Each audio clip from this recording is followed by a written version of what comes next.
So, hello guys, for today's video, patipet! So, guys, for today's video, ayan, so nabiyahe na kami, and time check, it's 6 a.m. in the morning, and yan, papunta kami ngayon ng New York's Resort, Bawan, Batangas. Kaya tara guys, samahan nyo kami sa biyahe namin and para makita yung place and mag-enjoy and kumain and natulog and all ganon. And actually guys, nakita namin to sa TikTok and sa mga ibang social media accounts, ganon, na yung daan daw papunta dito sa New York Resort sa Bawan, Batangas is actually medyo challenging daw talaga. So, titingnan natin kung challenging ba talaga ang daan dito. And yeah, if you want to know more about this video, about this vlog, please keep on watching!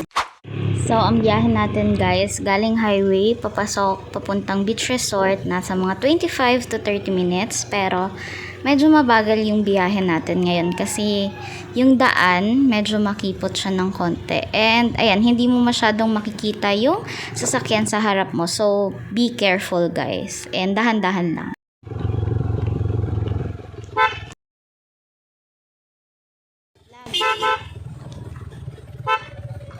So, as you can see guys, dapat always kang magbubusina kasi kapag yung mga may liliko, ganyan yung mga likong daan, hindi mo agad makikita yung sasakyan na nandun sa harap kasi medyo makipot yung daan guys, paakyat pababa. Tapos, marami din mga puno and halaman, so hindi mo totally agad makikita yung nasa harap mo. So, dapat always kang magbubusina.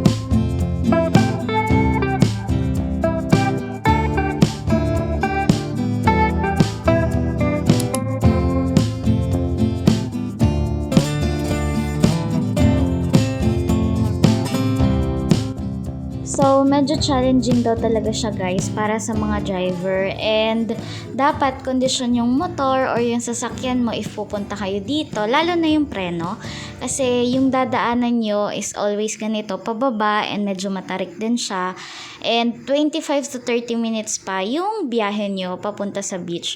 So, medyo matagal-tagal konti na biyahe and hindi ganon ka safe or kaganda rin yung dadaanan nyo. So, dapat condition po ang sasakyan. Ito na kami and ayun yung mga motor. Ito yung parking. Ayan. Ito yung parking.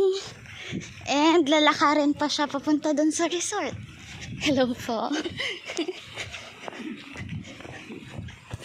Ayan. Kasama ang aming mga gamit. Lalakarin pa siya papasok.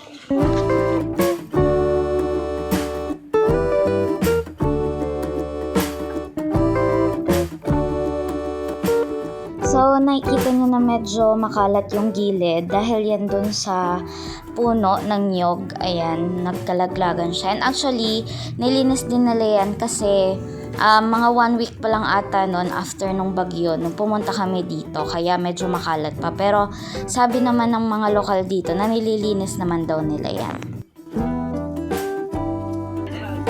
May dadaanan ka pa palang iba. Sa saan ka na dadaanan?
guys, ang maganda sa kanya kasi meron ka ng cottage sa loob. Ayan o.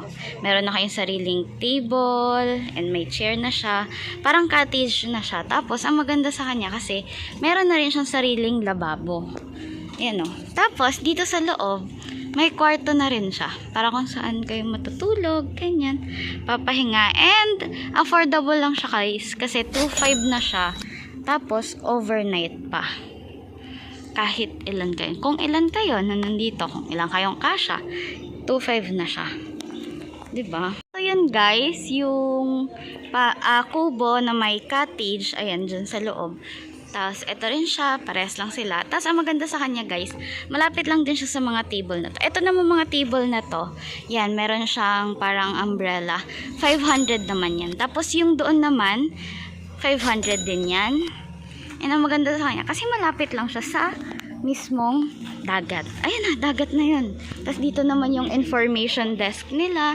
Ayan o. Meron din silang ice cream. O, diba? Ayan o. Tapos may CCTV dito guys, kaya safe. Tapos, eto siya sa labas. Yan. Ito yung open cottage. Yan namang open cottage is 500 pesos din. Ayan o. And, ayun, dagat na.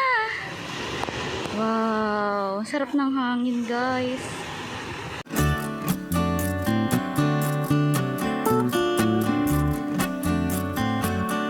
Naman tayo doon sa rooms naman nila sa taas, guys. Ayan. Kasi ito, guys, ano siya, hotel and resort. Ayan siya.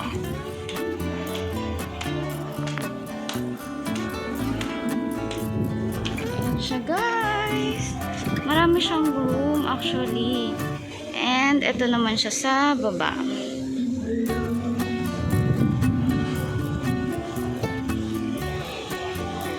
Ganda ng view mo dito.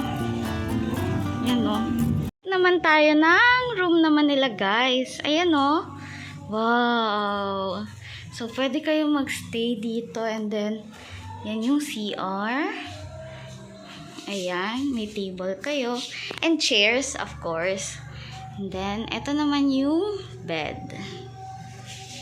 So, ito naman ang view mo sa labas pag galing ka sa iyong room. Ayan guys, so. Diba? Wow. Ito yung pinakamalaking kwarto. So, kung titingnan mo, ang daming magkasya dito. Mayroon na siyang rake, mayroon ding CR dito, may lababo. Pwede ka magluto dito, may lababo, may rake. Marami kayo pwede sa 10 dito.